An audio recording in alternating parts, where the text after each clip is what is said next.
Hey now, hear what I say now. Hammer time is just around the corner.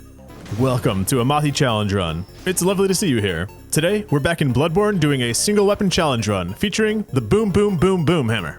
This channel is all about playing games in unconventional ways. And, well, until my last breath, I'm gonna be shouting about how good and fun the Boom Hammer is, unless I can motivate y'all to try it out before then.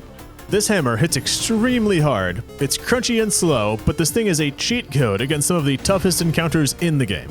The Boom Hammer is a DLC weapon, which, is that even worth distinguishing? Is anyone seriously playing Bloodborne without the DLC in 2024? DLCs across games are usually late game in difficulty, but fortunately for us, the Boom Hammer is simply lying on the ground to be picked up in the Hunter's Nightmare. All we need is permission to enter the DLC, which comes as early as our third boss kill. I don't think either of us need a drawn-out preamble, so let's get the run started and I will work in the talking points. I named myself P.O.D., cause here comes the boom, ready or not. And because honestly, I came up with the P.O.D. reference before the Venga Boys one and locked it in too soon. Class is Violent Past, which is born with the stats to wield a huge hammer, much like John Henry. Military Vet qualifies too, but that one throws away points on skill. Miss me with that crap. Now, whatever those people use to cheat in weapons for challenge runs, I'm pretty sure I don't have access to that being a macOS user, so I'm gonna do this run organically and officially start it only after getting the Boom Hammer.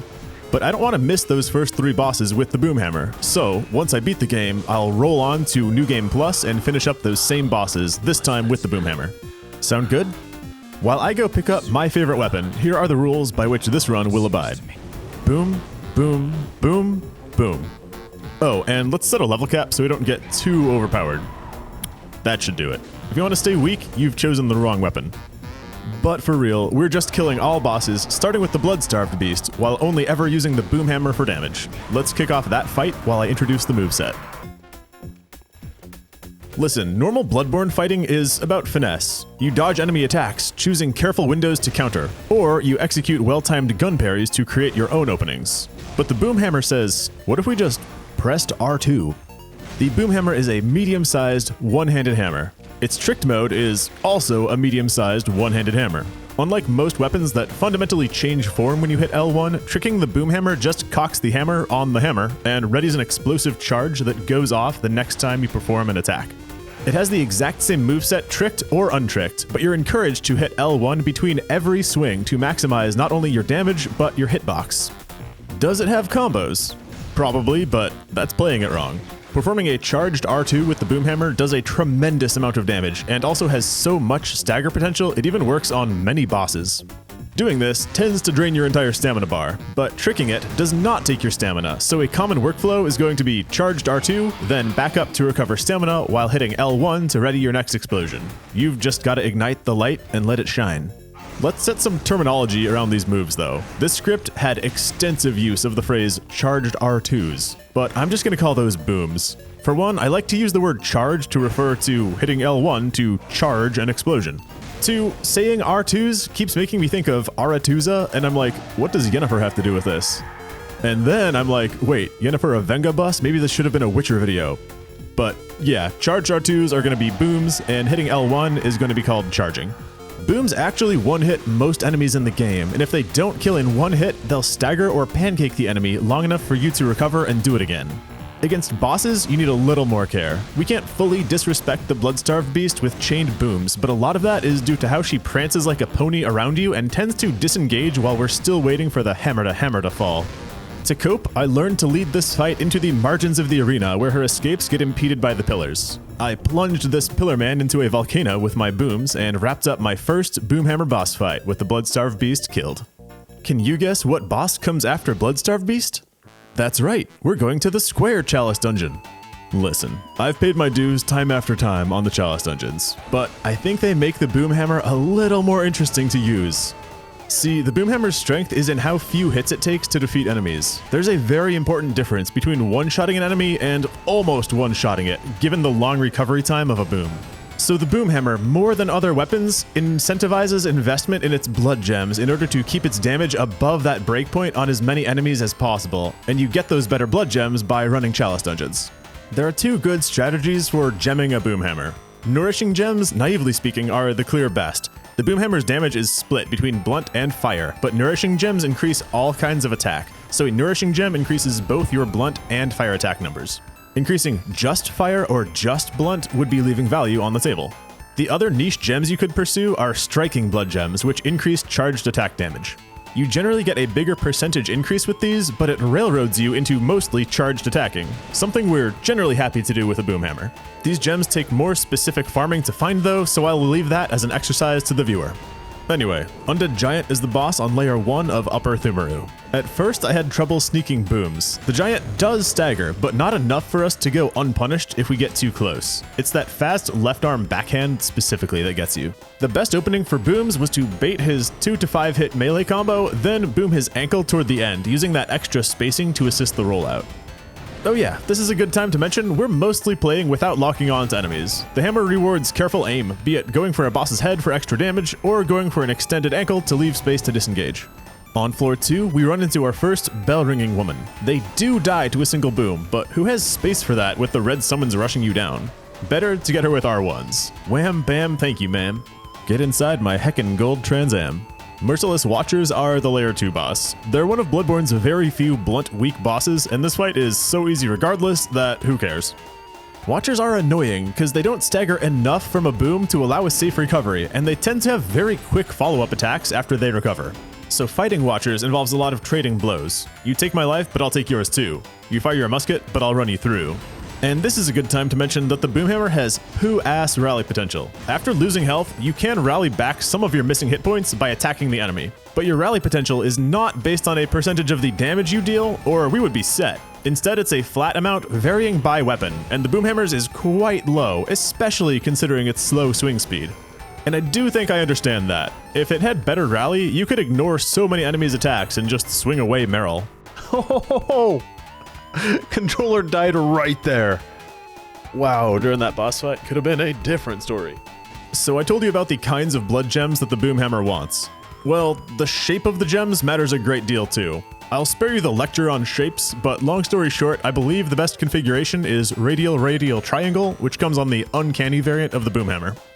Beating the Merciless Watchers gave me the Depth 1 Root Chalice, so I'm now able to search by glyph and go nab the uncanny Boomhammer, which we will use for the rest of the game. So now that we possess our endgame weapon, I want to get this thing upgraded to +6 as soon as possible so that I can use all 3 gem slots. And because damage is good. So our next destination is Hemwick Charnel Lane, which is chock full of the twin bloodstone shards needed to achieve +6. Now because I was forced to kill Amelia pre-run, we're doing Hemwick in darkness this time.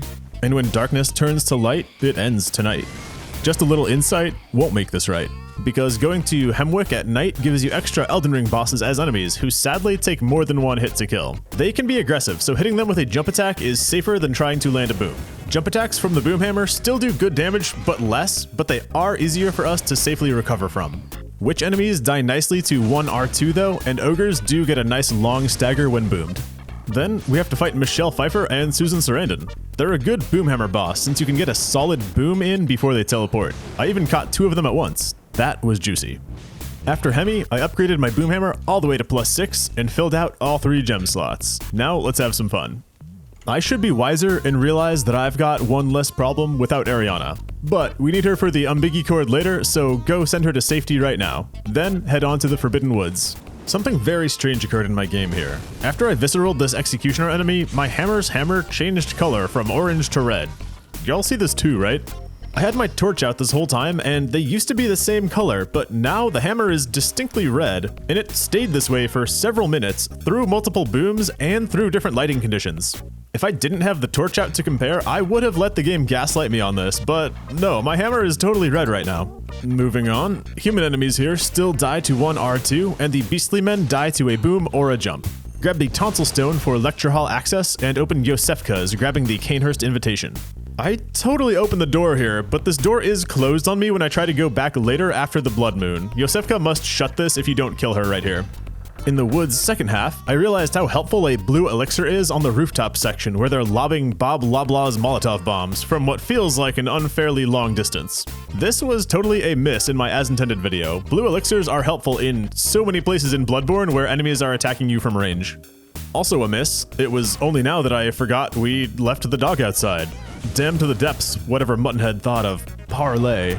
So blow all our blood echoes right now and die on purpose to get kidnapped to Yahar Ghul. Kidnapper enemies are pushovers to charged attacks on most weapons, Boomhammer included. If you give them a good poke, they waste time powering up while they're wide open to a follow-up, and it only takes 2 attacks total for us. You can loot a Tonitrus here, which I only point out because it has a lot of similarities to the Boomhammer. It's a blunt damage weapon, one-handed, and tricking it just temporarily adds elemental damage. But for some reason, even though the Tonitrus buff lasts for several seconds, I have a much tougher time keeping its lightning buff on than I have recharging the Boomhammer after every single attack. The boss is Parl. Boomhammer is excellent against Parl despite his blunt resistance. The Boom has such a glorious overhead comet trail, it instantly flattens and discharges him when you hit his head. With the big bosses in Bloodborne, you can often start charging a hopeful boom without knowing what body part you're actually going to aim for. Then, as the windup finishes, flick the analog stick toward their head's general direction, and you can often get headshot credit. Even if you don't clip their head, you'll hit some body part, shooting for the stars when you couldn't make a killing. Gotta have high hopes. Also, is Parl terrifying for anybody else? This type of lanky bone creature in fiction just always really gets to me, like Specimen 8 from Spookies or the Wendigo from Outward. And also Amelia from Bloodborne.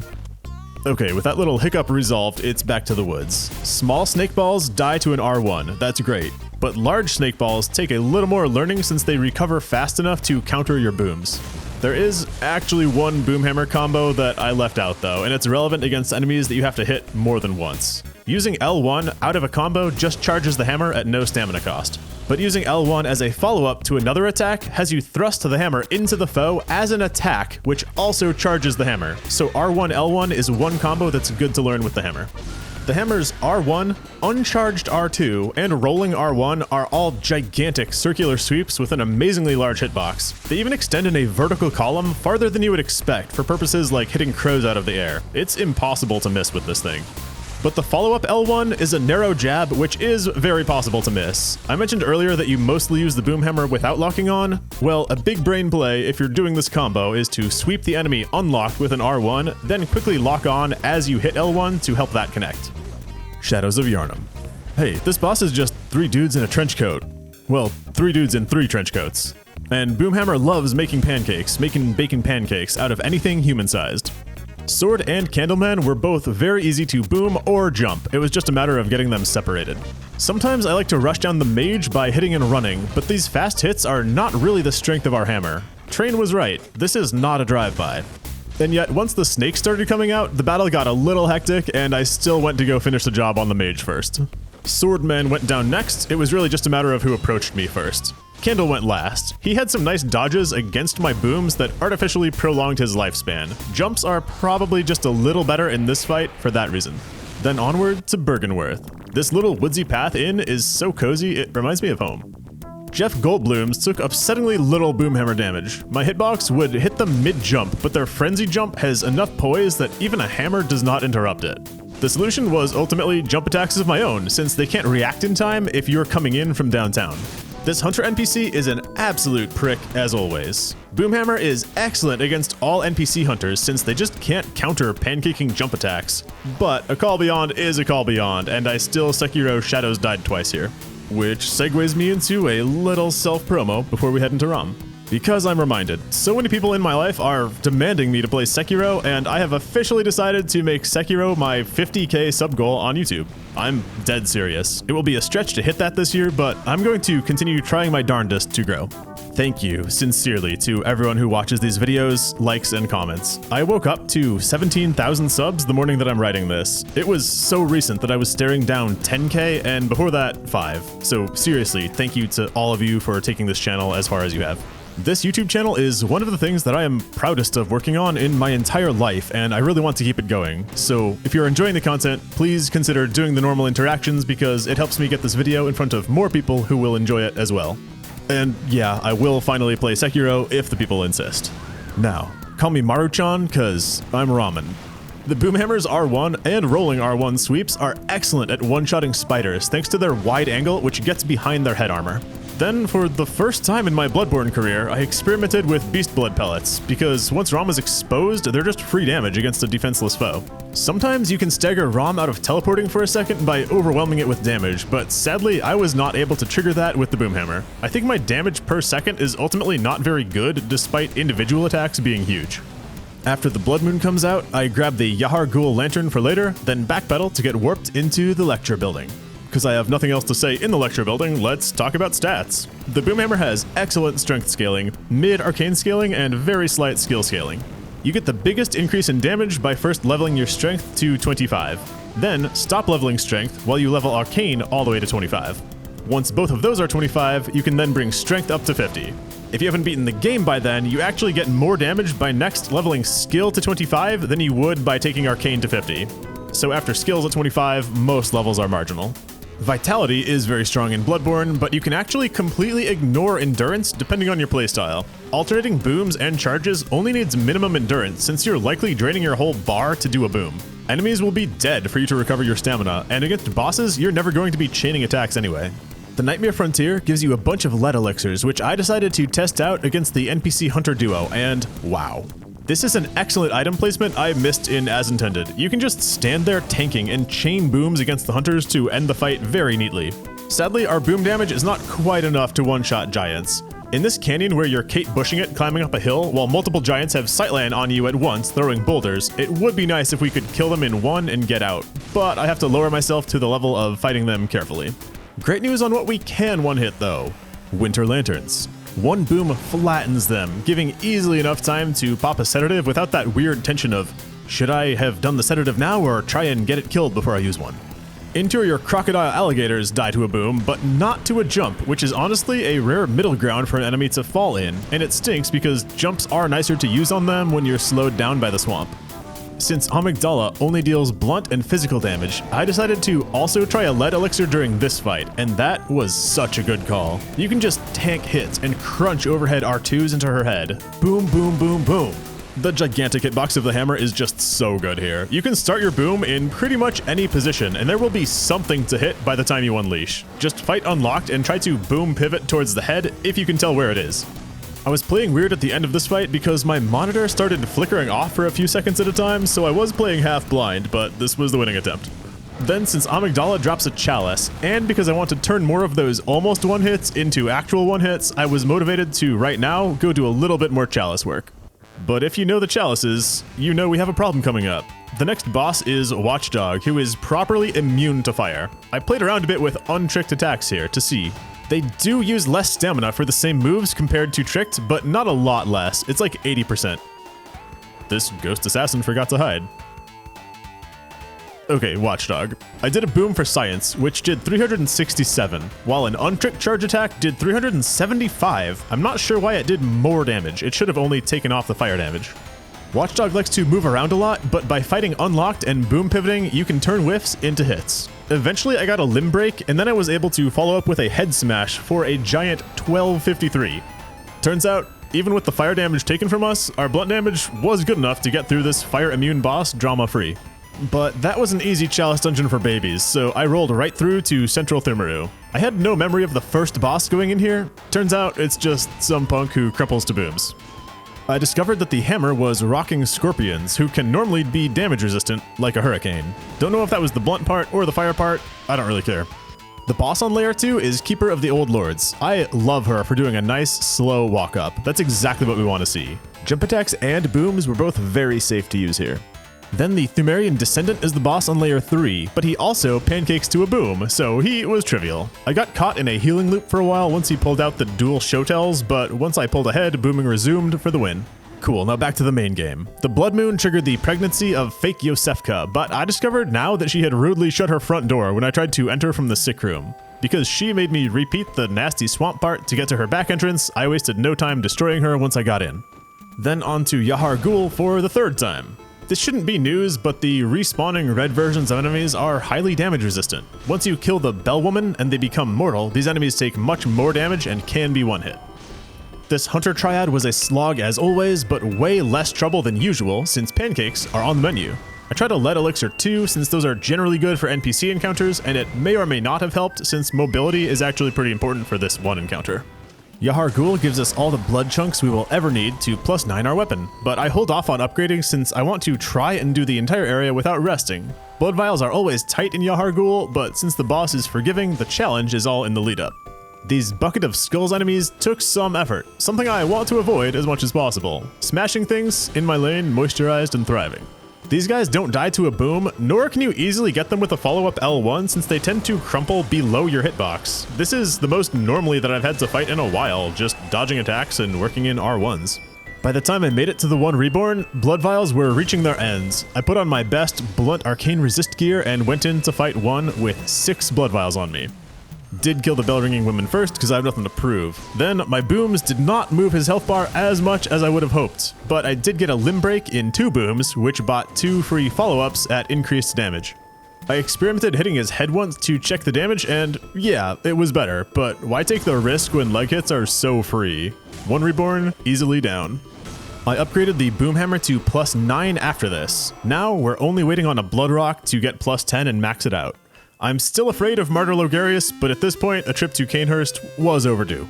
Hop on the Canehurst bus. I'm gonna put some wheels in motion. Get ready, because we're coming through. These Maryland Mansons usually aren't worth fighting, but I wanted to test the hammer against them. After all, if they die in one hit, that's just free money. Turns out they took 2 or 3 hits, which was decent since they usually are kind of resilient, but really not worth the effort since they neither guard loot nor hinder your path. The Banshees inside, however, easy one-shots. There's a million crying ghost women in here I wiped out. Seriously, it's a damn Phoebe Bridgers concert. I also looted the Executioner set, which has some pretty good defenses for certain bosses. Here's yet another song of praise for the boom hitbox. These annoying blowgun servants on the staircases can be killed from ground level, which saves some fiddly positioning. I don't know, I can't be the only one who keeps falling off the stairs when I try to go fight these with other weapons. The Logarius fight started out okay. Booms are not very feasible here since Logarius has some unfair traits. He's small and agile, enough to escape them half the time, but he's highly stagger resistant and doesn't pancake.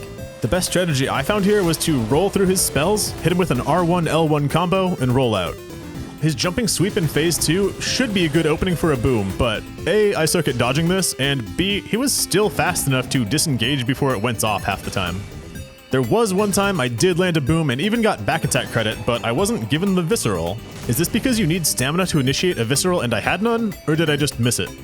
This fight was bloody, but I succeeded on attempt 2, which is honestly personal progress. We did the whole Crown Annalise thing, then back in Hunter's Dream, I bought the very expensive Canehurst armor.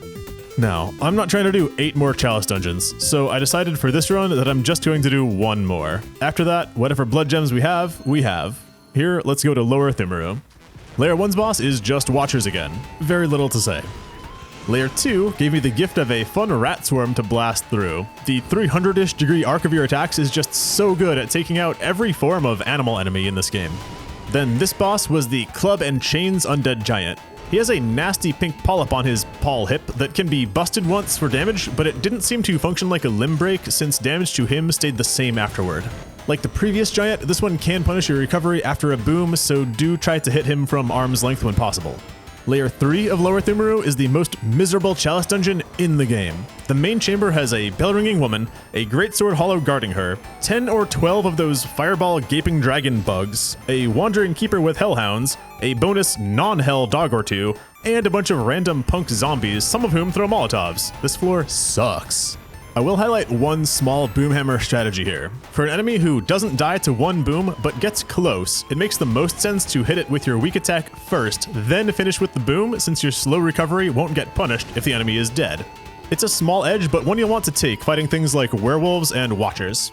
The boss here is a repeat Rom. This one is way more aggressive than the main game version. She likes to combo cast spells. The artillery into artillery really surprised me the first time. Then this chalice is the one with 4 layers, so we actually had 1 more boss to complete, the Bloodletting Beast. I'm glad I got this one in the footage. BLB was very easy and profitable to smash in the face and crumple for a visceral, praising again the nice overhead hitbox of the boomhammer. But if we're being serious, the safest thing to do is just to nuke his ankles repeatedly. I took him in 2 tries once I remembered to put on my blunt resist gear and familiarize myself with the timings.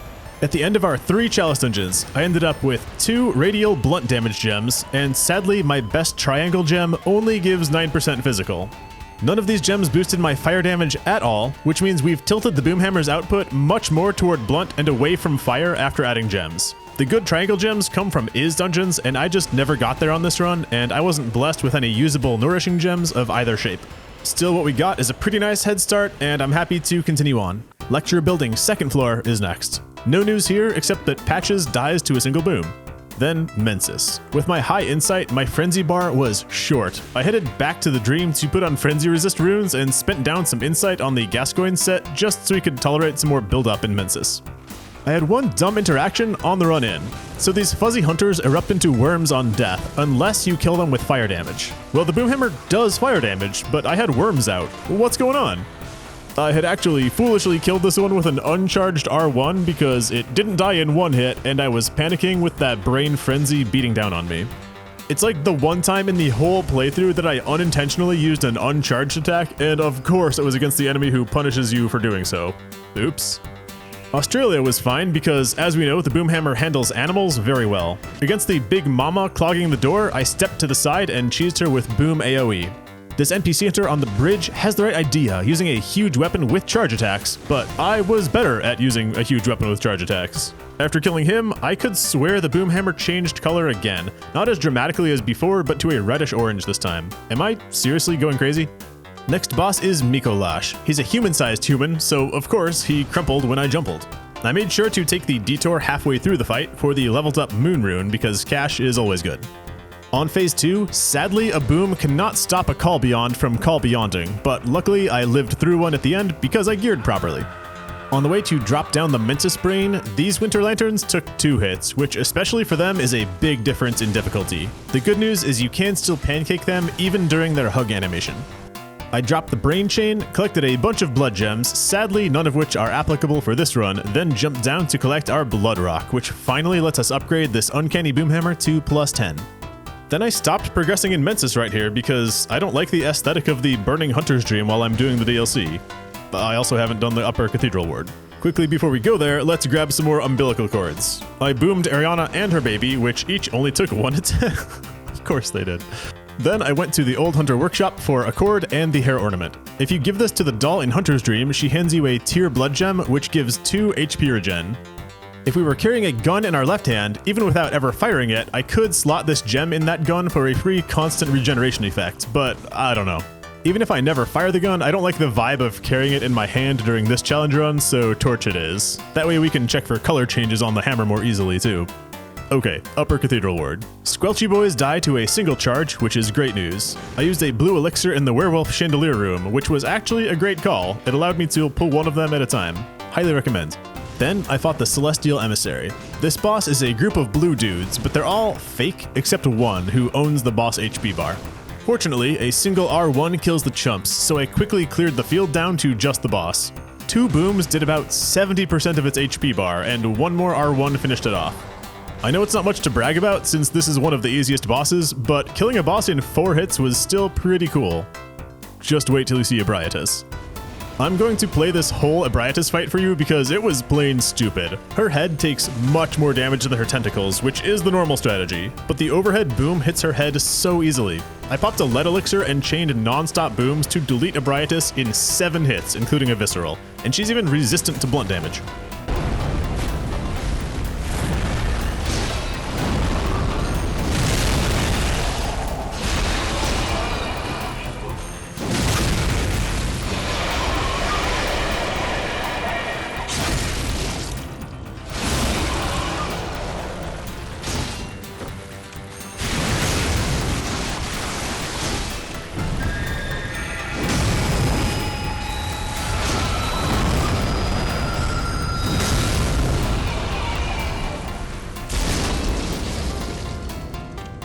With Ebrietas absolutely disrespected, it's DLC time. Now I had done a lot of the looting before when I picked up the Boomhammer, so there was not much business left to attend to in the Hunter's Nightmare. Old Hunter and Constable sets do have some really nice defenses if you can collect those. Then I encountered a Boomhammer wielding enemy hunter, who even had a torch in his left hand just like me. I have to speculate that God himself did make us into corresponding shapes. Embarrassingly, he got the first hit in, but we can just say that that was me paying respect to a fellow boomer. After the fight, we both went back to posting political peanuts memes on Facebook. For some reason, I wasted time taking on the cave with the Gatling gun hunter and that mini Bloodstarved beast. The Gatling gun and amygdalin arm in here do sell for a nice chunk of change, but really, I was just stalling for Ludwig the Accursed. This was my toughest fight the whole run, as he normally is. We only said goodbye with words. I died 100 times. Ludwig does not give great opportunities to Boom. Aside from his aggression, he's also pretty good at leaping back to disengage if he's ever losing momentum in the fight. His leap attacks and water jets, if I was in a good position when they started, were my openings for Booms, but this fight did mandate some quicker R1s as well. I did manage to break Ludwig's posture occasionally, and I was happy to claim the visceral attacks over doing an extra Boom. So conventional wisdom is that a charged R2 will do more damage than a visceral attack by late game, but stamina is at a premium with the Boom Hammer. Taking the visceral leaves you full on stamina, as opposed to costing the full bar again. Plus, viscerals don't consume your explosive charge. It's just better momentum to take the visceral as a Boom Hammer user. I don't have a lot of experience with Phase 2, so this took some reps. I used R1s even more extensively, with the one solid Boom opportunity being when he does a long charge for that frontal cone attack. I killed Ludwig on attempt 10, making sure to end this one with a Boom. In the church cells, I tried killing Yamamura through his cell door, but Miyazaki did not allow it. I'm pretty sure the AoE was nipping him, so I think there might be an actual safeguard against cheesing him like this. I surprised that hidden nun with some environmental abuse, like the BP oil spill, and blew her up through the wall. She completely got caught in the stack of books, and I'm not above taking advantage. Then the second nun loves her black sky spam, but I treated her like various American cities and jumped on it. In the Astral Clock Tower, patients die to one standing R2, but they tend to swing wildly at close range, so it was safer to just jump attack them. That special one with the pole has some Logarius level poise though, because he does not stagger to anything that I could dish out. Then, because cheesing that nun recently had me want to look for more environmental cheese kills, I found another chance on this patient who tries to ambush you as you claim the underground cell key. Living Failures are the next boss up in the Lumenflower Garden. The Boom Hammer felt pretty bad here since they didn't die to a single boom apiece, and as with previous multi-bosses, it's a little hectic to find boom opportunities. I found I preferred going for the caster enemies who give you a decent window to boom while they charge up their Rasengan. With them done, it's Maria Maria. She reminded me of a West Side Story. I still don't get why people love this fight. The farther we get from a big scary Dark Souls 1 boss, the less I tend to like it. Yeah, I know I'm in the minority here. Maria pancakes easily to jumping attacks. Booms are very much usable too. After backpedaling her melee combo, you can land a free one. But she does frequently dodge out at the last moment. Jump attacks are more reliable anytime that she's slowly walking at you. You can also cash in your health for a nice boom chance while she's changing phases. This fight has always been super bloody in my experience, and trading some of your health for a nice hit on hers is something that I'm happy to do. Pancakes still work in phases 2 and 3, but rolling R1s come more into play, since once her swings gain extra bloodfire range, you're forced to dodge into her anyway, and an R1 is natural. Then the final new area in the game is the Fishing Hamlet. The Boom Hammer was still one-shotting fishmen here, with only middling blood gems equipped.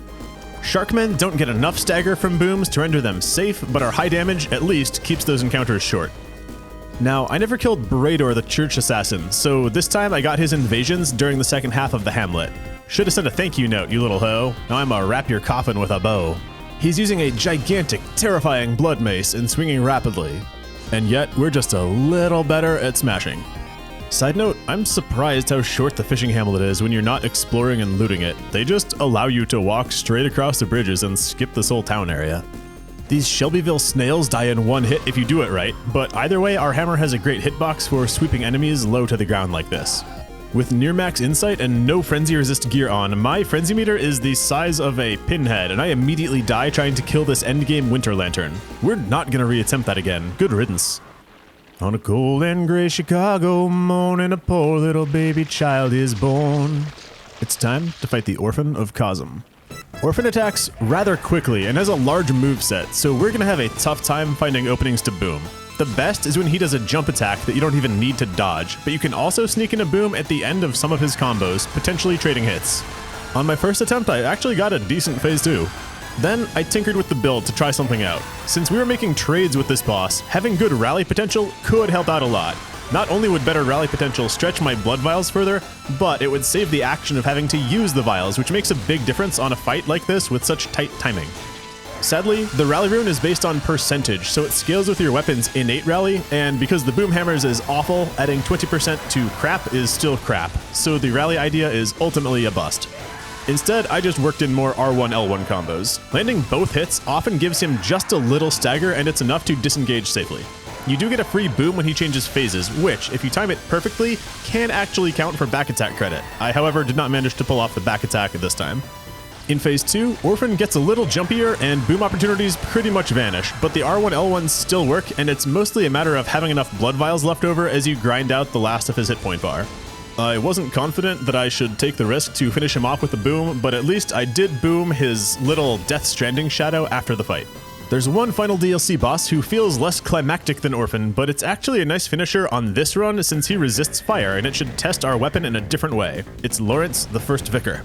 Obviously, I'm not going to bother using the hammer in charged form for this fight. He's not properly immune to fire, but with his high resistance, we may as well save the L1 presses and the extra stamina spend. My damage is low here because on top of the fire resist, Blunt is also disadvantaged slightly. I was reduced to nipping his ankles with an uncharged hammer. It's the only time all game that I chained uncharged R1s. Feels pretty weird. At least we did still get some limb breaks this way. There were openings for uncharged charge attacks after rolling under a big slam or his grab, but that was mostly for show since it was better DPS to just chain R1s. Due to my inexperience fighting Lawrence, this fight was rather bloody in Phase 2. I was, however, insistent on finishing this one with a boom, despite his fire resistance, as a coup de grace on this DLC. I spent a lot of time bathing in hot lava to get it right, but eventually, I got it. Lawrence and the DLC are done, and we should now be finished with all of the difficult fights. I'm not even gonna pull a gotcha and impose more chalice dungeons on us, though I do wish I did just a little bit of the Is dungeons for the triangle gems. Nope, it's just back to Mensis. Climbing to the top now, you face a bunch of Shadows of Yharnam on the way. I used a tree to cheese one of them, but I didn't have to. When they attack in a crowd, they just crumple to jump attacks. For Murgo's Wet Nurse, empowered by my Ebrietas steamroll, I tested out tanking with the lead elixir, and that did not pan out well here. Her massive uppercut is not a move you can take on the chin, even with a lead elixir. Right, let's fight it properly. Wet Nurse moves pretty slowly in general, so there are plenty of good boom chances. Typically, just aim for her back. Maybe she slices you in the process. It's no big deal. Things got dicey when I tried to sneak in damage during the clone phase, so after wasting a bunch of heals, I decided to just wait out the rest of this move. After that cleared up, me and Wet Nurse were staring each other down, each daring the other to move. And she just didn't, so I finally went for a boom and taught her not to leave me openings like that. We boomed Murgo's Pram too, of course. For the content, of course, I deny Gehrman his execution and fight him. Y'all are either gonna love this one or hate it. The entire Gehrman fight can be handled with jump attacks. Seriously, he not only pancakes, but launches so far. It is excellent. To the extent there's any strategy here, jump attacks are more reliable while he has his scythe out. When he's got the gun, he tends to counter your jumps with a dashing attack of his own, which does hit you even though yours will whiff. So while Gehrman's got his gun out, you can switch to good old-fashioned booms. Or literally just waste his time until he pulls the scythe back out and resume jumping like it's 11:30 and you're the club. Gehrman took me 2 tries since I didn't realize this move was a big lethal arcane blast. I thought it was just one of those phase changes that I could boom through like I did for Maria and Orphan. Moon Presence was a fun victory lap, though this one also took me 2 tries. Boom pivots work great here. Begin charging on her flank and aim it into her head when it pops off. I got a free visceral this way. When Moon Presence uses that steal all your hit points move, the normal intent is for you to go rally back as much of your hit points as you can. But as we recently discussed, Boomhammer's rally potential is poo-ass, so this move is mostly just an unavoidable double blood vial tax for us. It's not a long fight though. Boomhammer with mediocre gems is still chunking for big hits all the way through the end of Bloodborne. With Moon Presence dead, the game is complete. But our run is not. We've still got to roll into New Game Plus and take out the 3 final bosses who were the 3 first bosses. I got all the loot that I could even care about my first time through the game, so I actually got to just sprint through to the bosses this time. It turns out getting to Gascoigne is muscle memory, and when I actually had to think about how to get there quickly, I stalled out and had to evaluate. I did still open up shortcuts as I go in case I fumble, because after all, I am a professional. But speaking of fumbles, my Boomhammer has not been repaired in quite a while, and right after starting the Cleric Beast fight, I was informed that it's close to breaking. This reduces our damage significantly. The Cleric Beast is fire weak, but as a consequence of our incomplete chalicing, our Boomhammer ended up weighted a lot more towards blunt than fire damage. So between that and the near broken hammer, we were not doing much damage to this boss. He's not very agile, so he's an easy boss to boom.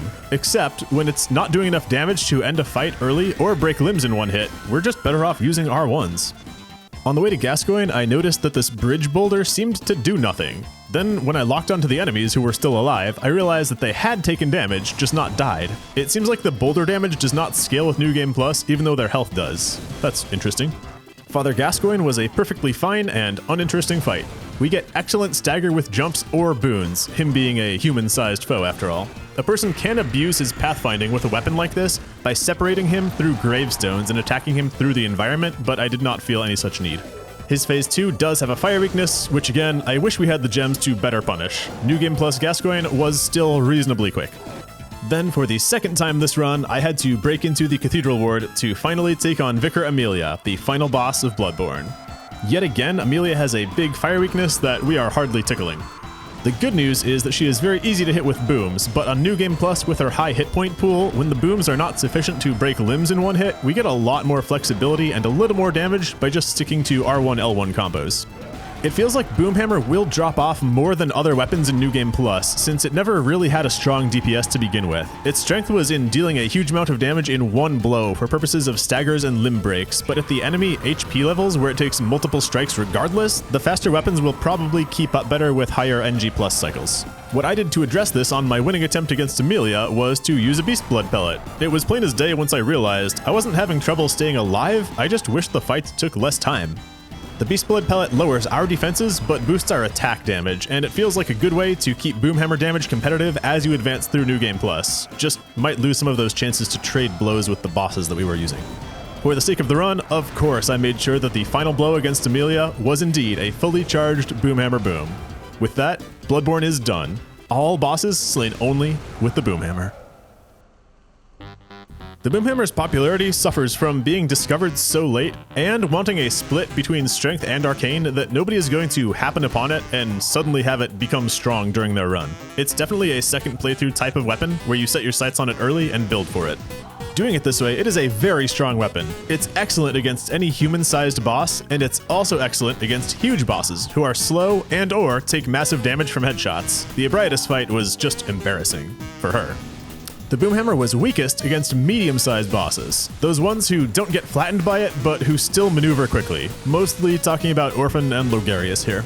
Truthfully, there's not much depth of strategy when using the Boomhammer though. Against enemies in a new area, the process is mostly figuring out how big of an attack you need in order to one-shot them. In ascending order, there's R1, R2, jumping attack, or boom.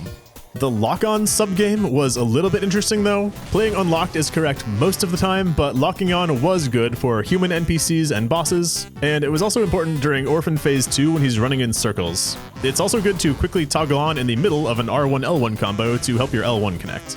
You're sort of playing a meta game with the Boomhammer the whole time, trying to keep it upgraded and gemmed as highly as possible to continue making as many enemies be one-shottable as possible. I think the Boomhammer is one weapon that especially does benefit from blood gem farming in the Chalice dungeons for this reason. I just didn't have it in me to add 5 to 7 more Chalice dungeons to demonstrate a number getting bigger. If you do want a full Chalice dungeon run, you gotta play Bloodborne as Miyazaki intended.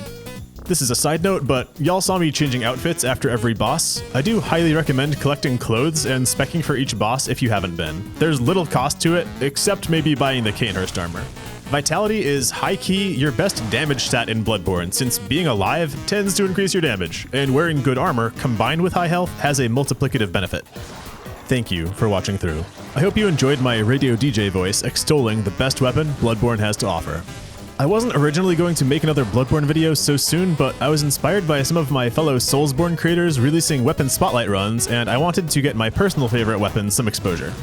Thank you so very much to my kind patrons for your support. Y'all make it possible for me to continue pouring my heart into these videos and publishing them out to the world. If you would like to help support me, that link is below. I post news on upcoming videos, updates on what I'm playing off-screen, and little vlog postmortems about the production process on each of my long-form videos.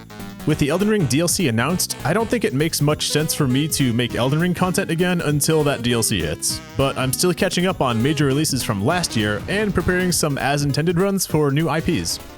And yeah, I'm serious about playing Sekiro to celebrate 50k on YouTube, so if you'd like to toss your hat in that ring, I will be very grateful to those who subscribe. I promise I will not pull a bait and switch with Code Vein. that's about it. Be good to each other and to yourselves. Thank you for watching, and I'll see you next time.